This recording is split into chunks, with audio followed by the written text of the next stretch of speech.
Half KG ওজনের ইলিশ আমরা 1200 বলতেছি, আর ভাই বলতেছে 1400। এই ঠেলাটা লিচু রয়েছে, আর অবশ্যই বলে দিচ্ছে এগুলো 1000 টাকা কেজি হবে। আবার কর সকালবেলায় এজন্য মাছ ভাই বলতেছে কত? 1400। কথা বললেন এই জন্য মাছগুলা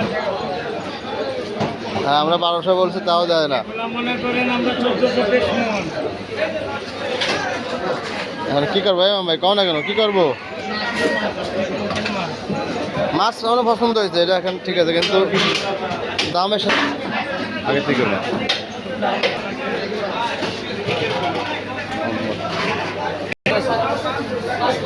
মাছে আল্লাহ জিকির করতেছে সুন্দর।